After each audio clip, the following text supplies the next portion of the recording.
എന്നിട്ട് സിമ്പിളായിട്ട് കിണ്ണത്തപ്പം ഉണ്ടാക്കുന്ന റെസിപ്പി നോക്കാം.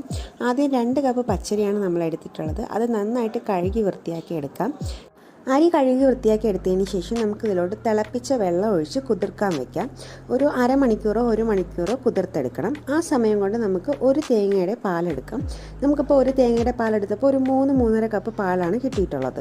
അരി 1 മണിക്കൂർ ചൂടുവെള്ളത്തിൽ കുതിർത്തതിന് ശേഷം നമുക്കിത് ഗ്രൈൻഡറിലൊന്ന് അരച്ചെടുക്കാം. അരിയിലോട്ട് കുറച്ചായിട്ട് തേങ്ങാപ്പാൽ ഒഴിച്ച് നല്ലോണം നമുക്ക് അരച്ചെടുക്കാം. ഒട്ടും തരിയില്ലാത്ത രീതിയിൽ നല്ല പേസ്റ്റ് രൂപത്തിൽ അരച്ചെടുക്കണം. ഇതുപോലെ നന്നായിട്ട് ഒരു തരിയും ഇല്ലാതെ അരഞ്ഞു കഴിയുമ്പോഴേക്കും നമുക്കിതിലോട്ട് മുട്ട ചേർത്ത് കൊടുക്കാം. നമ്മളിവിടെ 2 മുട്ടയാണ് ചേർത്ത് കൊടുക്കുന്നത്. ഒരുപാട് മുട്ടയുടെ സ്മെല്ല് വരാതിരിക്കാൻ വേണ്ടി 2 മാത്രമേ ചേർത്ത് കൊടുക്കുന്നുള്ളൂ.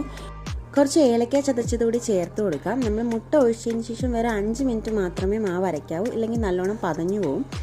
മാവ് അരച്ചെടുത്തിട്ടുണ്ട്. ഇനി നമുക്കിതുപോലൊരു അരിപ്പിൽ മാവ് അരിച്ചെടുക്കാം.